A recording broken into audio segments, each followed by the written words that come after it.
Good evening, everybody. Welcome to our presentation on admissions and testing, a little update on what's going on in the world of admissions and testing. Now, we're just doing this as like an old school webinar. So I just would encourage everyone to mute themselves, or I will mute for you. If you want to keep your video on or not, it doesn't really matter to us. I'm going to be presenting this evening. My name is Jeremy Craig from Test Takers with James Russell, who's the guidance counselor at New International School of Thailand, one of the leading IB schools up in Bangkok. And we'll be talking broad. Let me just get the presentation up here. I feel like I know that name, Ian Hudson. Okay.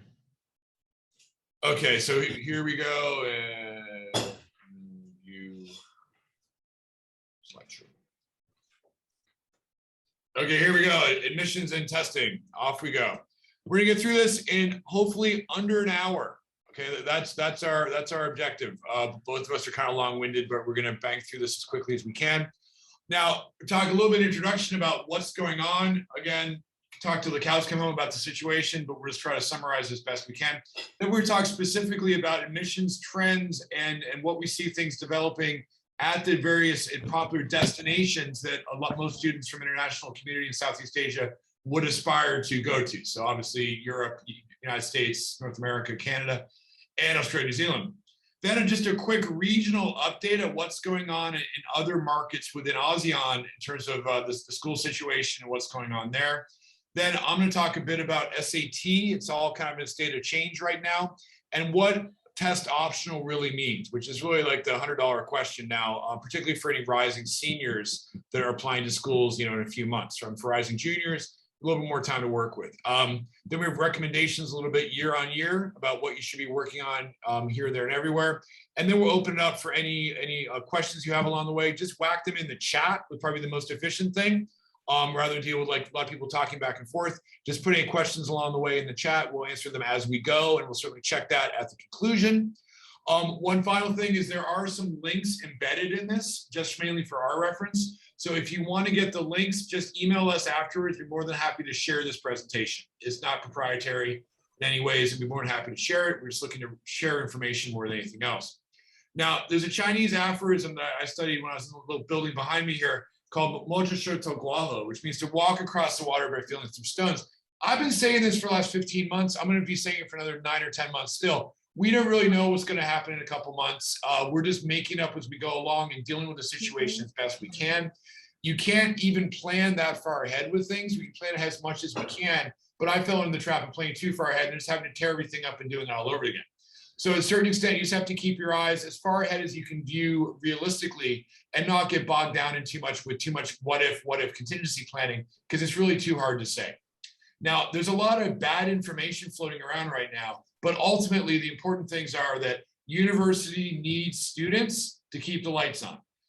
Their policies will adapt to the situation on the ground, and their stated policies, be it for testing or be it for admissions criteria, might be very different at the university rather than what they actually state on the university website. So always best not to listen to your friend at the club or what you saw in a WhatsApp group. Goodness. Contact the university directly, contact the university advising team at the school that your kid attends, and get the information as quickly as possible from those direct sources. Even school websites can be a little bit behind. School Twitter feeds are oftentimes have the most up-to-date information. So a lot of it's kind of the admissions world is very ossified. Things move slowly, and these schools are having a hard time keeping up with everything. So again, things are changing, and seek out good information. Now, here we go. James, over to you to talk a little bit about the UK and Europe. And what we underlined here, those are the individual bits that we have hyperlinks to, that if you want this with the hyperlinks, let us know. We'll be more than happy to email it to you. Okay, James, over to you.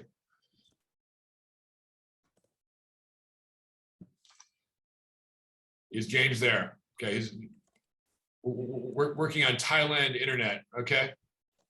Okay. Well, I can muddle my way through it. So James join us. Basically, schools in the UK, UK is a little more open than other places for whatever reason. So a lot of the lectures are going to be online, but the individual tutorials certainly are something that's going to be something that's in person. Deferment. A lot of people were deferred last year, so that they did the same thing in America as well. They deferred, and then it's like this sort of ongoing reinforcing sine wave of kids who are just pushing things forward a little bit. Net result is all the more popular and harder to get into schools have gotten much more harder to get into moving forward. Okay, James, you're back? Yeah, perfect. Yeah, apologies Okay. about that for the internet interruption, but oh, sorry, can we turn down the microphone there? That's great. I think I got it. Just got there. Yeah. Okay. Great. So yeah, in regards to just dovetailing on what Jeremy was saying, there's been major shifts in terms of around the world in terms of admissions to universities. What we're seeing, in the UK and Europe, UK is really exploded in terms of an international destination for students. Europeans, as you can see there, that over 40% of applications from Europe, there's an overall decline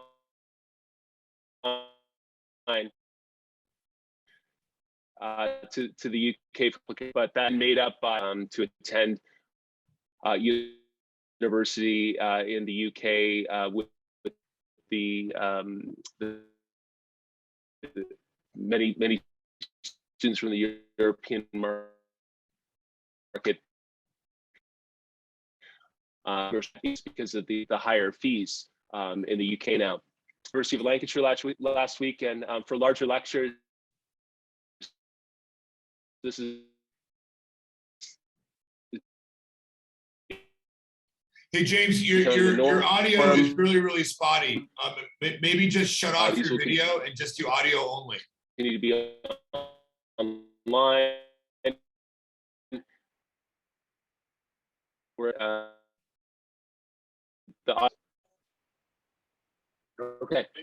okay.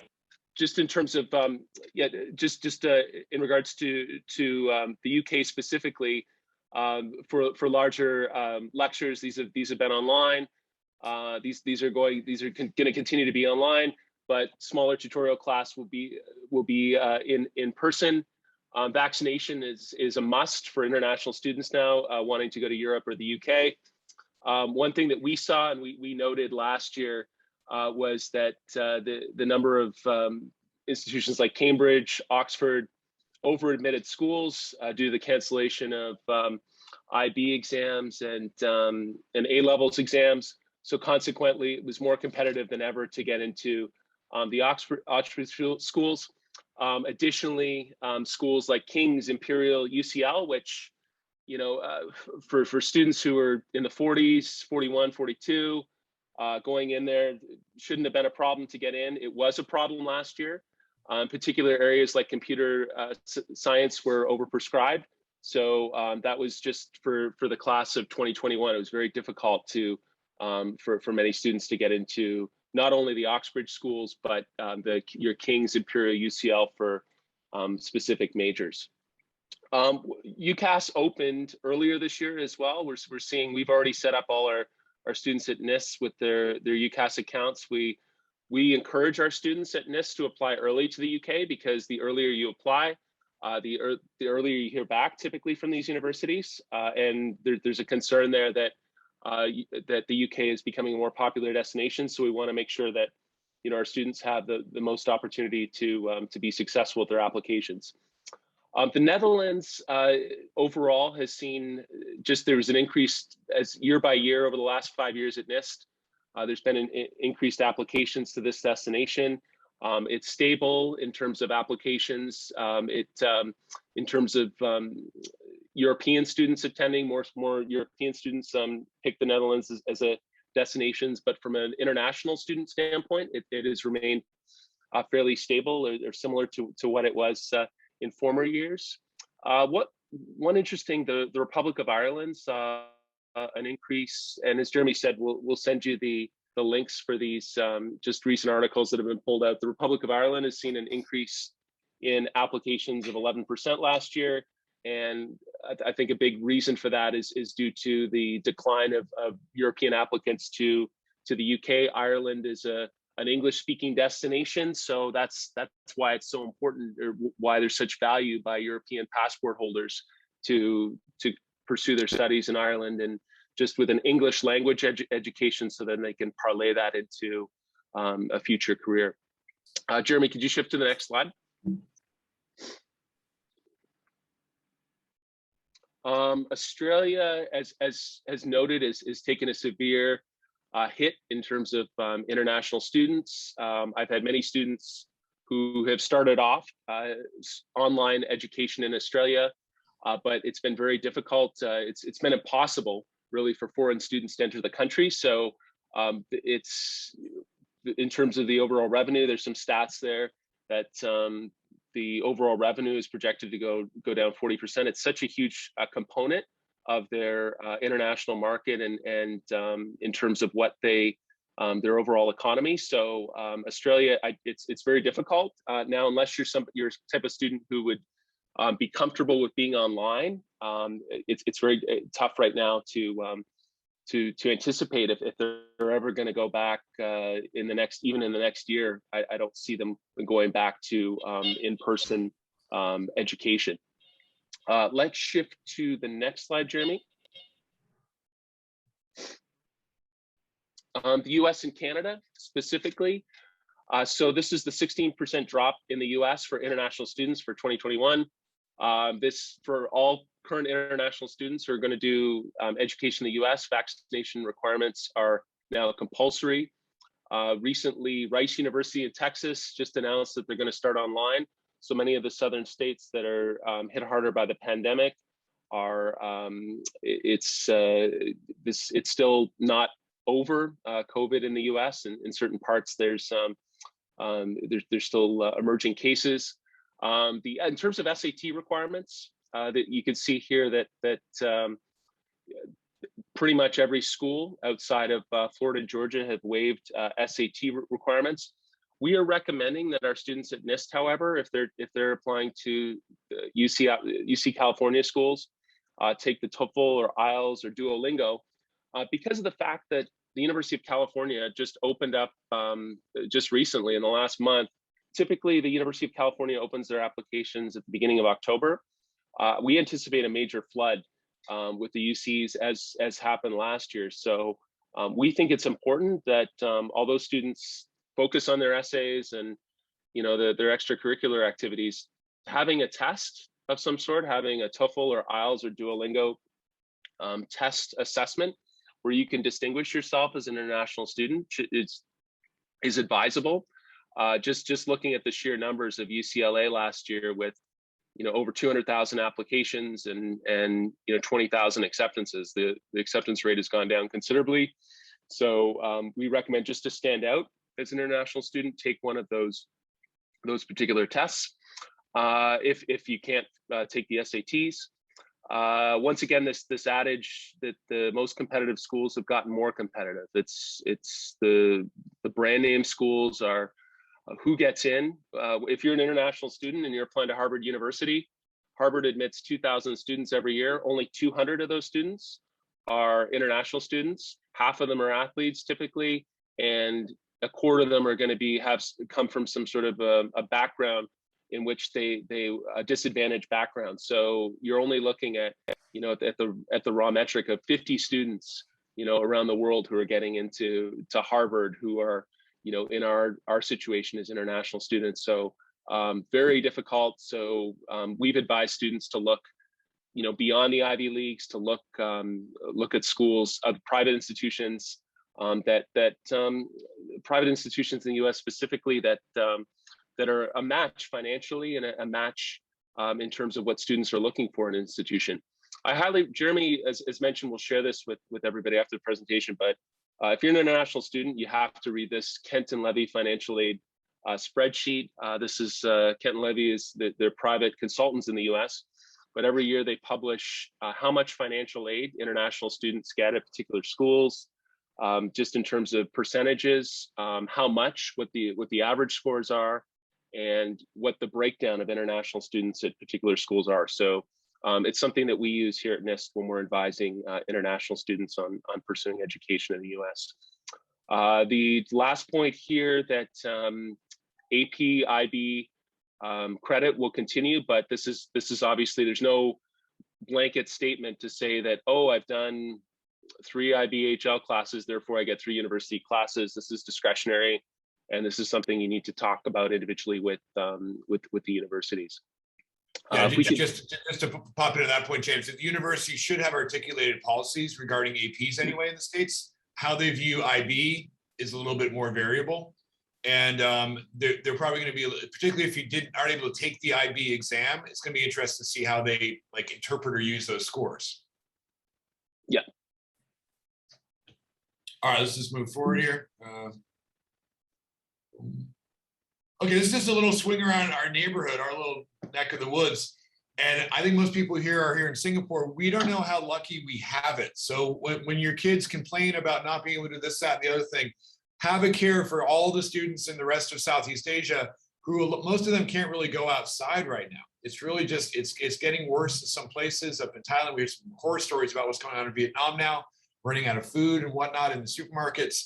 So basically, the issue, besides just doing online schooling, which we're sort of the new normal for many of you, we don't know how long it's going to last. That's why we threw it's just a big question mark. My friends in Indonesia, they're like, I don't know, maybe 2022-23 school year. It's all kind of up in the air and you really can't predict. In terms of testing status, by that I don't mean COVID testing, I mean SAT testing. In Singapore, the SAT is very limited in availability. The main issue, without getting too into it, is that the big test centers were Singapore schools that are now obviously not open as test centers. So the number of seats available is quite small. If you get lucky, you can get a seat, but if not a big deal. We'll circle back on that later. In other markets, fundamentally, SAT, ACT, they just aren't available because their schools are shut and then they can't let kids in. There are stories about some schools, and one school in Manila I heard about was still open. One school in Indonesia is meant to be still open on Saturday. But again, it's all pretty much shut right now. So unfortunately, unless you go to a very select number of schools in Singapore, you really aren't able to access the SAT right now, or the ACT for that matter. So it's not something you should really worry about. Just anything to add on this front, James? In terms of, when you're looking at elite schools, because of just the lack of availability, this is something that schools are telling universities on their school profile, like the students just don't have access to this. And this is, so, colleges and universities are going to be empathetic to this gesture and recognize that, okay, the student did not have access. So let's look at other qualities that they can bring to the university. So don't sweat it if your school, it's just not worth it to fly to some, unknown destination to take the SATs. No, or I mean, there's stories of people flying back to the States doing the quarantine to take the test in California. That's just crazy town. I mean, people were doing that anyway because they thought the test was easier there. But certainly in days of COVID, you shouldn't be doing any traveling, quarantining, and 3 weeks in a hotel just to take the silly test. And universities kind of get that. And if you see the university says they still require the SAT, contact the university directly, explain the situation. They'll probably say, you know what, it's okay if you don't submit. So again, the policies that they're going to have on their website are just that. They're just kind of policies, and those rules are very much being broken right now in terms of requirements. Let's talk a little bit, again, very broadly. If you want to watch me talk about the SAT a lot, just look on the YouTube channel. It's Big Long Talks. Basically, it's a standardized yardstick that American high schools are all a little bit different. GPA is a kind of an imperfect metric because your grade point average is different at different schools. We start to see that here. If America was all IB, you wouldn't really need the SAT, but it's not. And we have a hodgepodge of systems. So the SAT is one standard candle. It's a standard yardstick that universities look at when assessing students. Is the most important thing? No, not even close. It's just used as a backup, not a backup, but as a secondary measure. The most important thing is your academic achievement as demonstrated by the grades that you got over the course of 4 years at the high school level. SAT measures how well do you take the SAT on a Saturday morning. Now, the actual stuff that's tested on the SAT is reading, writing, mathematics, which is what they're doing in school anyway. But again, you don't need to have an SAT score to apply to top American universities. And the test optional trend will clearly continue moving forward until we're at some sort of new normal moving forward from there. The only schools that still require the SAT technically are the state schools in Florida, and Florida Tech has come out and said they still require the SAT. However, if you're in Malaysia and tell Florida Tech, listen, I want to apply, I can't take the test, I reckon the Florida Tech will probably say, oh, you know what? It's okay. You don't need to submit it. Or as James said earlier, you need to take some English language tests you can access, and that might serve instead. Scores have no set validity, but definitely don't want to take them too early. We'll talk about that a little bit coming up. Test dates, these are as they stand now. There are additional test dates that are available in America, but only in America. And again, the test availability in Singapore, it's kind of available, but not really. The rest of Southeast Asia, not really at all. Anything to comment here, James? Sure. Well, yeah, in terms of having a crystal ball and looking to the future, you know, for Thailand, for us specifically, yeah, in terms of availability, it's, you know, like the rest of the region, possibly December, but I don't anticipate anything opening, you know, for October. So that's yeah, kind of. I mean, even if the schools open up again on November 15th, the logistics in getting the actual test from the States to a school, security issues, all that sort of stuff, you can't just turn on the taps overnight. It probably takes about a 3-month lead up to get all that sorted out, because it still is paper and pencil rather than online. All right, moving along here. Median SAT scores. Again, this is purely just illustrative of where the school scores fall. Again, the minimum score is 400, the maximum is 1600. If you score over 1500, that's probably in the 3rd or 4th percentile overall, probably lower than that, probably first or second. And these are just estimated median scores at some schools that most of you would have heard of the ones on the right, and maybe wouldn't have heard of all the ones on the left. All of these schools are great universities that do wonderful things and have wonderful programs in different parts of America. So again, as it's getting more and more difficult to get into the more name brand schools, look at schools that are in areas of the country that you want to live, that have programs that interest you, have friends and family who might live the next city over or in that town, and just kind of be a little bit more ecumenical, I guess, in terms of what you look at for universities, because the admit rates for the more prestigious universities have roughly gone down. They've halved. So schools that used to be an 8% admit rate are now 4%. So it's just gotten that much harder as you have had this massive flight towards quality. Now, Chinese students maybe aren't applying to American universities as much, but they're still applying to your Harvard, Yales, and Princetons. So that's not going to change. So look at schools a little bit, not further down the list. I hate lists, I hate rankings, but look at schools that maybe you wouldn't have looked at 3 or 4 years ago. And all the schools, this is just a small little snippet, but all these schools are wonderful. And there you go. And that's pre-COVID. Now, every school is test optional. What does all this mean? Testing in America is probably picked up where you can take the test now if you want to take it, but there's still this, you know, these things take a couple cycles, a couple years to work their way out.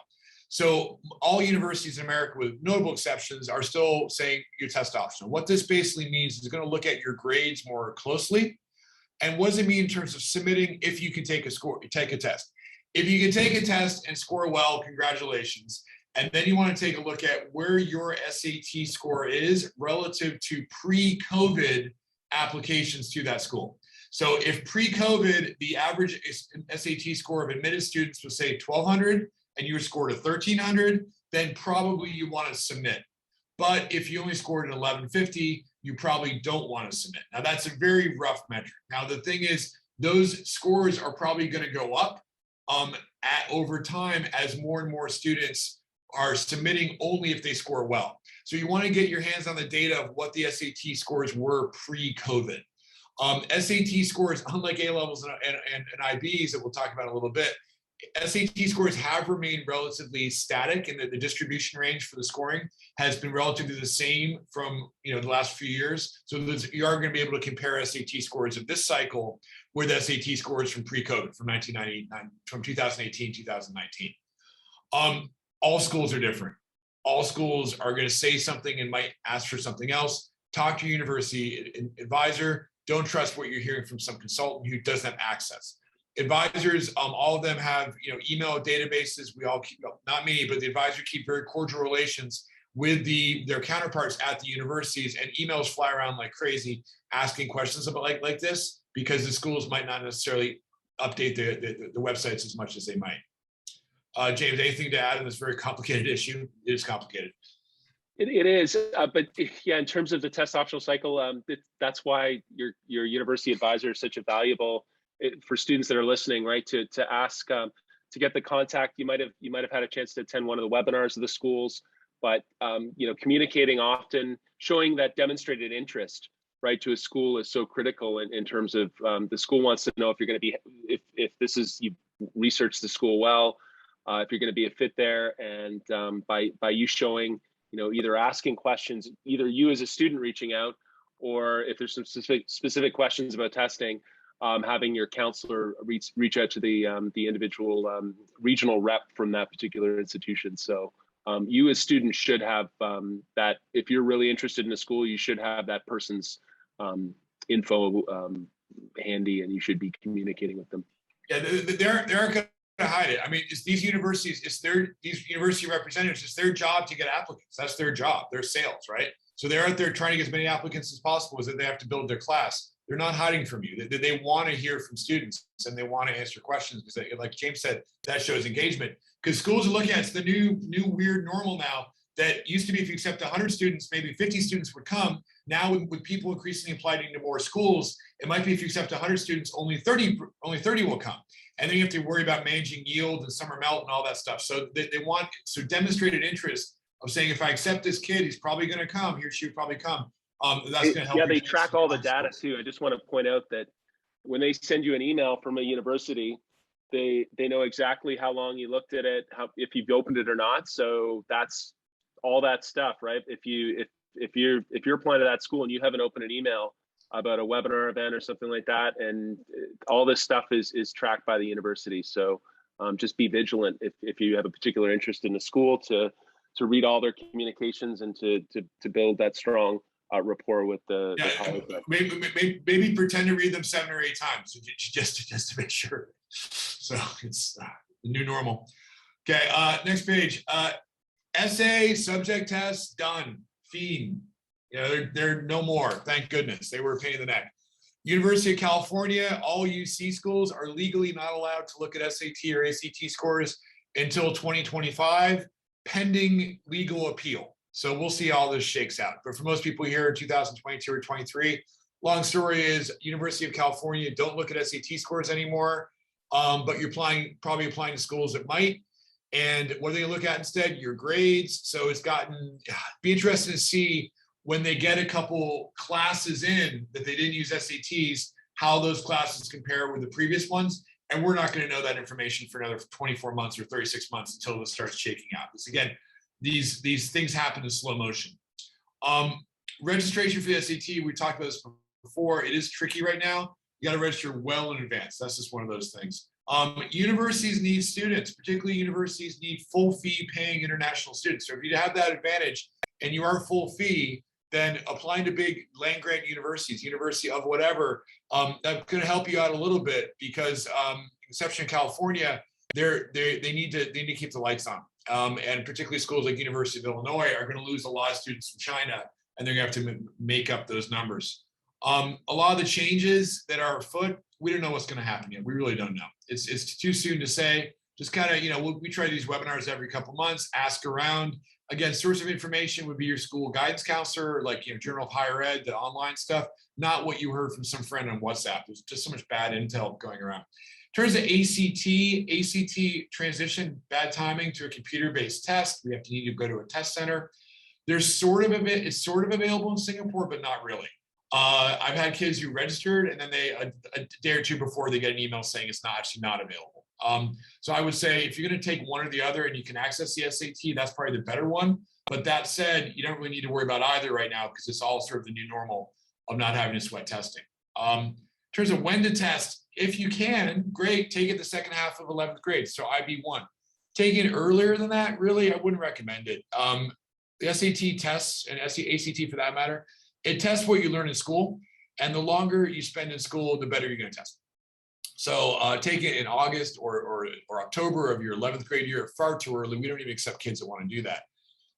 Taking it math content, if you're doing the IB, the way math is covered in the American system versus IB system, there might be stuff you just haven't learned yet. Even if you're in the cool kid advanced math class, you might have just not learned certain content. So there's no harm in waiting on these tests. Talk to your guidance counselor. Everyone's different, etc.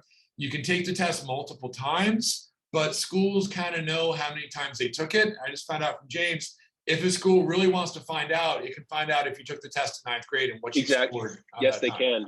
So yeah, just to be wary of that, the students who are taking it 7, 8 times, yes, you as a student, you disclose on the Common App how many times you take it, but there are ways that the elite schools are able to get that data from the College Board if they need it. If they're really interested in students and they really want the full SAT history of a student, they have the ability to do that. Yeah, and before the College Board, the big evil company that administers the SAT, it serves its members. Its members are not students. Its members are universities, and they compete for those members with ACT and a number of other bodies. So they're going to they're definitely going to sell students out before they sell universities out. Okay, I don't want to say anything more on that without potentially committing libel.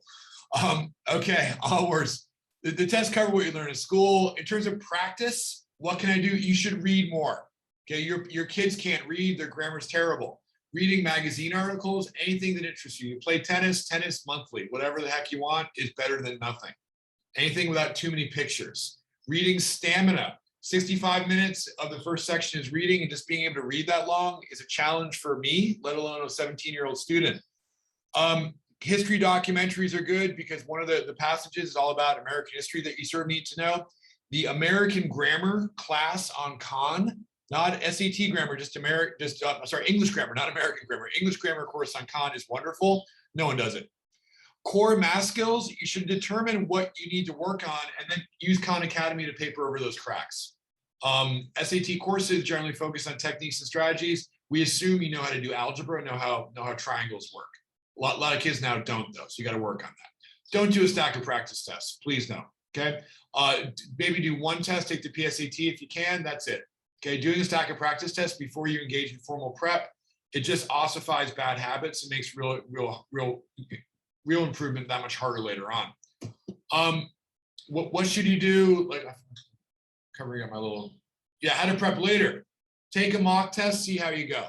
Mock tests available from the College Board website. That's all you need. They're also available from Khan Academy. You don't need to go to a test prep center to do a mock exam because a lot of test prep guys, they will then score the test using bad scoring and make you think you're scoring lower than you really are. So you can take a test for free, take a test for free.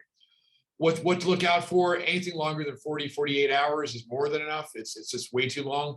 A lot of people use SAT prep as an in to sell university placement packages, and they probably don't know what they're doing.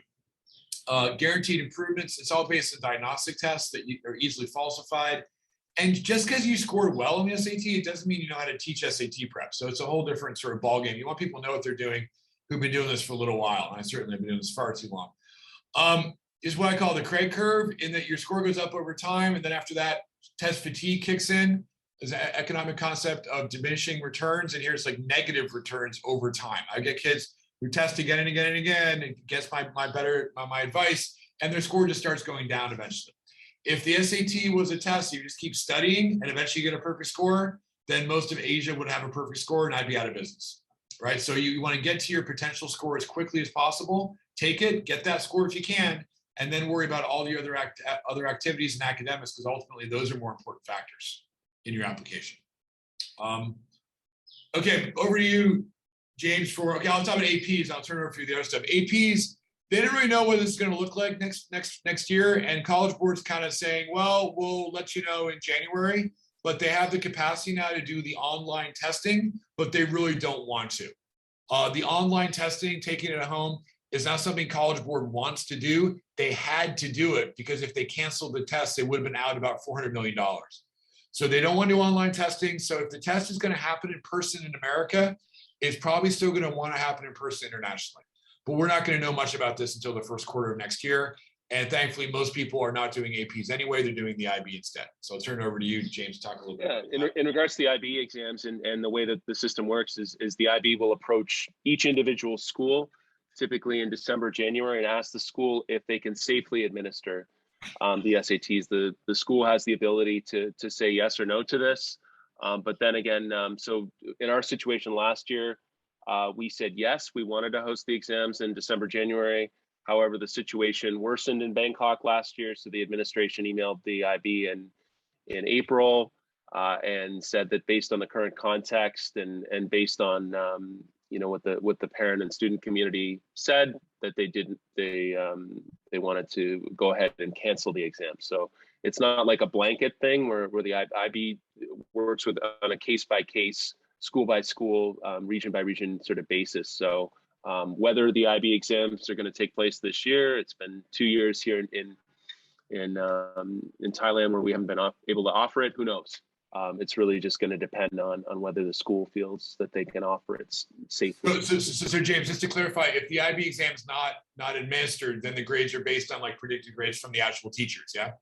That's correct. Yeah. So my understanding, I'm going to recap what everything that I learned last year about this in terms of coming up with an overall score. I believe it's there's 60% of the grade is based on the teacher's predicted scores, but then the 40% is based on any internal assessments that the students had submitted to the IB before that. Some sort of formula like that. Yeah, and just, I mean, as a small business owner and economist by training, the IB as an organization, they get money from the students at the beginning, at the middle, and at the end. Whereas for the AP test, that's just a lump sum that they pay at the end for the actual testing, which is why IB is able to be a little bit more flexible with the grading. Whereas College Board said, oh, okay, we need to get this X numbers dollars per student, so that's why they went ahead and did the online testing. All right, so James, maybe just a little bit on A levels and GCSEs. Sure. So yeah, last year that this is a blanket sort of decision, and I remember, Jeremy, we were talking about how this statistic is pretty alarming, that 44% of students earned an A or A star. So consequently, universities have had to admit students who maybe if they had actually taken the exams, their results would have declined. But because of this, you've once again got this issue in the UK of overprescription, and you know, the top schools like the Oxfords, Cambridge is probably full up for the next you know, 3-4 years with deferrals and applicants who got in because of inflated grades. Yeah, once again, the exams sort of are a way to bring down these predicted scores or A star grades in a lot of ways, but that just didn't happen. So that's why, you know, many of these top tier UK schools are becoming more and more difficult to get into. Yeah, and then a lot of the schools are just A-level but based admissions, so that they don't have much else to fall back on. Oxford and Cambridge do, but so that they're going to be really up against it, because the school in America just can always shrug and say, well, we didn't like this kid enough to let him in. But if you get A star, A star, A star, and applying to University of Manchester or something, they'd have a hard time justifying it. So are those kids then just saying, okay, we'll accept you in 12 months, and it would just being like a forced deferral? Sorry, Jeremy, but the defer, yeah, so deferrals.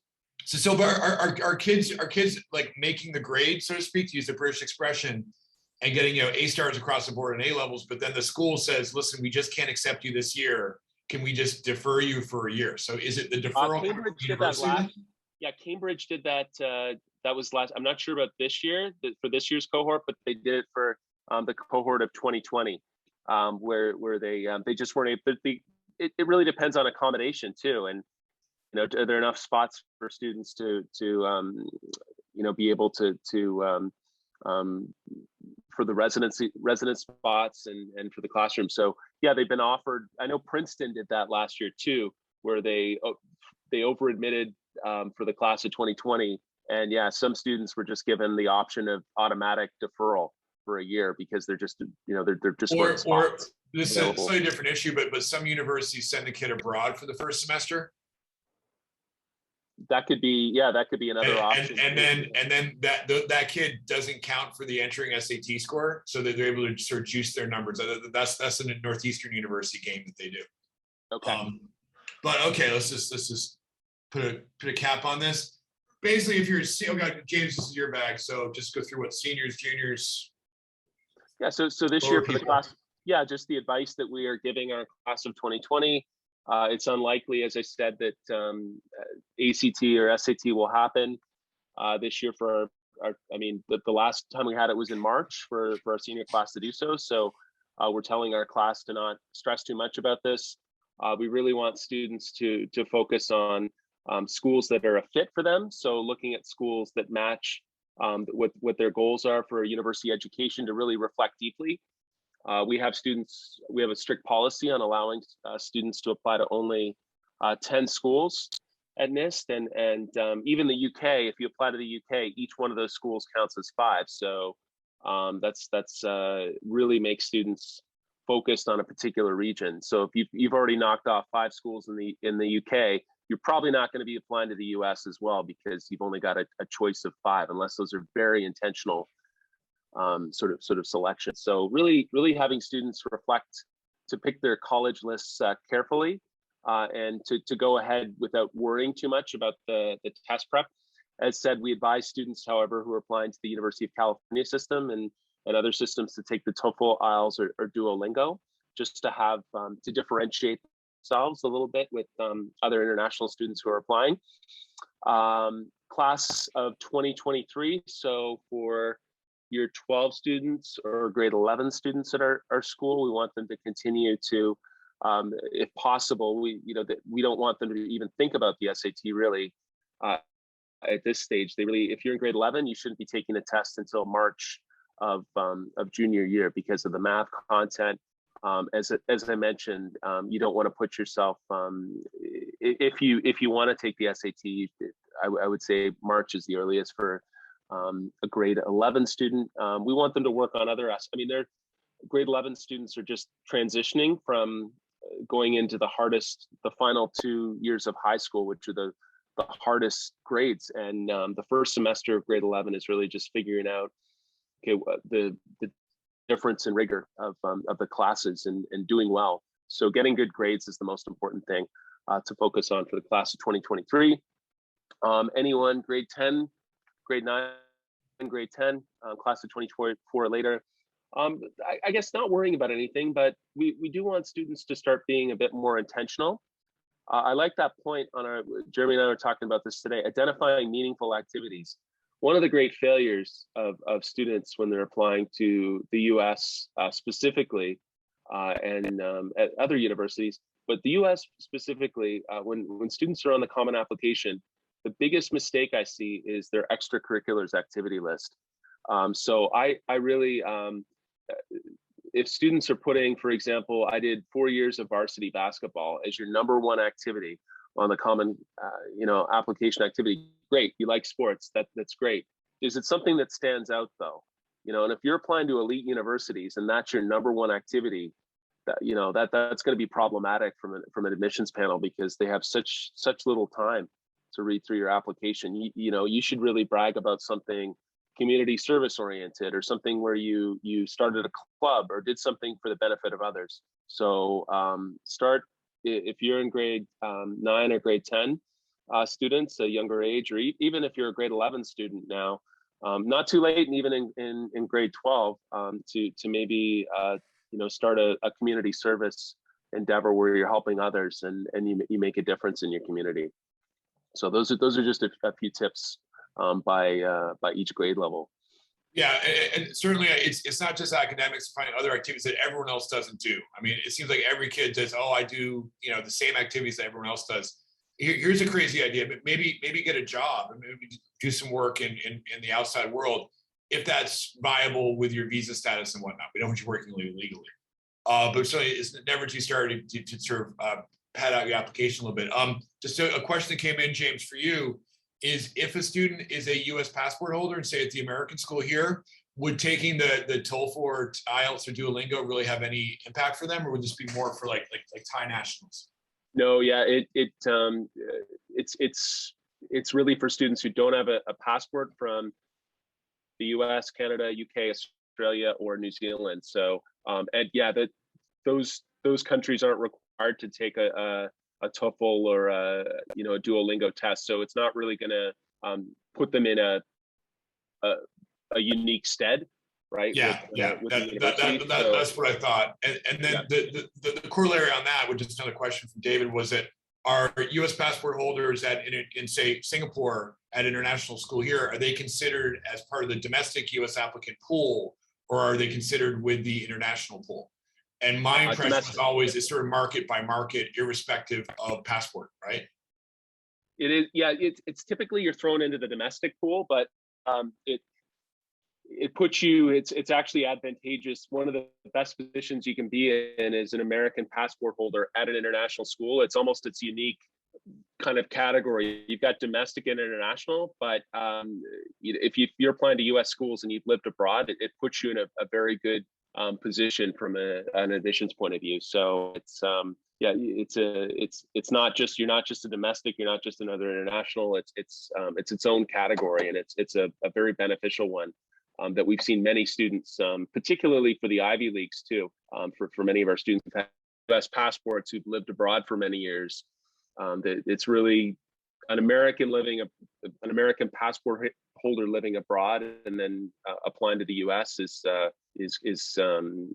seen as that there's a special category that they're put into.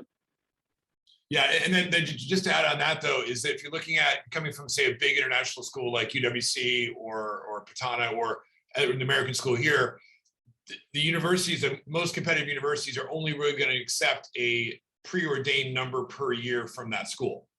So they're going to say this year we're going to accept say 3 to 4, and that's going to be all they have, irrespective of the number of applicants they have, because they can't have 15 students out of 1,000 from the same international school, right?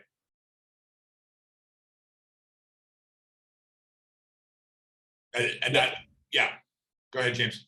Oh yeah. So yeah, diversity, right? They don't want just, they want to spread in terms of they're not going to just have, like you said, 15 students from one particular international school. They want a myriad of different different school contexts to admit to their classes. Okay, yeah, and another question just came in is a very good one from Eric is SAT scores traditionally have been used for merit-based scholarships at big land-grant universities, and if you can't take the test, would that effectively bar you from the scholarships then? I guess it would, right? Well, yeah, unless, if they've updated, it depends in the current context, if they've updated the scholarship category.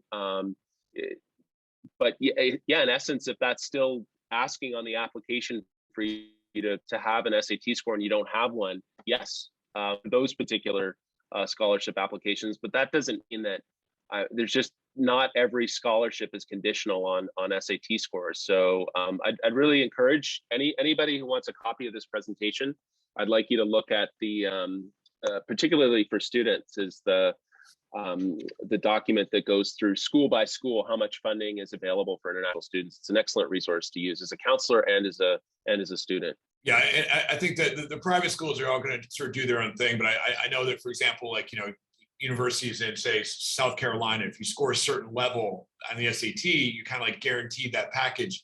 But I think most of the ones for public universities would be Americans only, right? For the scholarship opportunities. For like for land grant, not for private, but for public. I think that there are some public universities that do have scholarships for international students, but yeah, they should. The resource that I've included in the webinar today is for private schools in the U.S., but I know there are some foundations and scholarships though that are available for international students at public schools. So it is worthwhile still for international schools students to research if there's on a case by case, on a school by school basis, what's so, out there. Unfortunately, it just comes back to, well, it depends, which is oftentimes the answer for American education, and you should contact the school directly and see if they have an articulated policy, I guess. Yeah. Anyway, what do? SAT prep occasionally when we get some students in. I've been doing this here since 2001. We used to work directly with all international schools. We hope to be back there in the future, but right now we do everything from our rented facility on Bukatima. SAT prep, again, only for 11th and 12th graders, younger kids. We have some holiday programs coming up in October and over the break to help with core reading, grammar, and math skills that we're finding increasingly just aren't great. So just to reiterate our little aphorism here, cross the river by feeling for stones. Universities need you. They've gotten more competitive mostly, but everything's going to be okay in the end. And it's not so much where you go to university, it's what you do when you get there. Okay, and how much you take advantage of that opportunity to study, to network, to grow up as an individual. That shouldn't be premised on having to get into schools X, Y, and Z to be able to do that. Be adaptable. Things will hopefully get better. Knock on wood, although I've been saying that for a while now. And then to talk to your university counselor, talk to your friends, talk for guidance, things like that. It's very competitive at some international schools. It gets super competitive with people against each other. Try to step away from that. It doesn't matter where your neighbors get into. It matters that your kid gets into a school that's right for your kid. That's the most important thing. So any other final words of wisdom, James? Yeah, I think, yeah, Jeremy, you said it well. Don't compare yourself to other people. Look at what your professional, your goals are as a student. Find out what you enjoy, what you that word passion, I guess, comes up. Find out what you're passionate about. Pursue that at university, and even if, for example, you don't get into the Ivy Leagues right away, that could be, if that's one of your goals, it's worthwhile going to another school that is more of a fit for you now, but then you might want to pursue later on a master's degree or something further along the way at an Ivy League, if that's still one of your. Just to give my 2 cents as an Ivy League graduate, Ivy League 8 schools that play sports against each other not terribly well. That's it. That doesn't make them better or worse than other universities. They're old schools, have money, they're all great. But I've seen a lot of kids, as it's gotten more competitive, they're applying to say Yale and Brown. And Yale and Brown are completely chalk and cheese in terms of what they're good at, what the overall approach towards education is, all that stuff as well. Or they're applying to say Columbia and Harvard. And they're completely different in terms of what they do. So if you're just looking at schools based on the athletic conference, then you should be looking at other factors besides. So that's my big hot take. And again, increasingly, it's where you get your master's degree if you're going to be certain things. And most schools are easier to get into at the master's level than they are for undergrad now. And if you're going to apply to an Ivy League school, like Jeremy said, don't apply to all. Pick one of them and do your research well, as opposed to the mediocre splashing of, as Jeremy said, there's what Harvard and Brown University are looking for, 2 very different type of students. So you can't possibly, if you're applying to just Ivy League schools, you can't possibly be doing a good job, a good enough due diligence research on that school to make them want to take you, because you're just spreading yourself way too thin. Pick one as one of maybe an extreme reach school, but then the rest of your schools should really be fit schools, ones that you meet all the requirements and ones that fit what you want to do. And the admissions department at Columbia used to be right in this building right here. I'm trying to note my little picture here, but you better believe that they have their counterparts at all the other elite universities on speed dial, and they're trading information about who applies where. Because particularly one metric that they all look at very carefully, all schools, even MIT and Caltech, is yield percentage. I talked about this earlier. The Ivies really don't want to accept students who are going to go there. And if they know that you're definitely, a kid's going to apply to Harvard and Yale, and they go to Harvard, they're going to go to Harvard, and Harvard tells Yale they're going to accept that student, and Yale might not accept you. So you have to get a little bit strategic in terms of your applications, what schools, et cetera. But that's really only at the acme, the super top end of things. Look at school, broaden your perspective. There's so many great schools out there that even James and I haven't even heard of, and we do this for a living. So James, anything else to add? Any questions? You can just pop that in the chat and we'll address them. And again, if you want this file, then just go ahead and email the info address at Test Takers, and I'll bounce it over to you. Okay, Ian, no problem. I'll see you at the next counselor meeting. And this will be available on the YouTube in a few days. It takes us a couple of days to move the files around, but this will be available for posterity on the YouTube. There you go.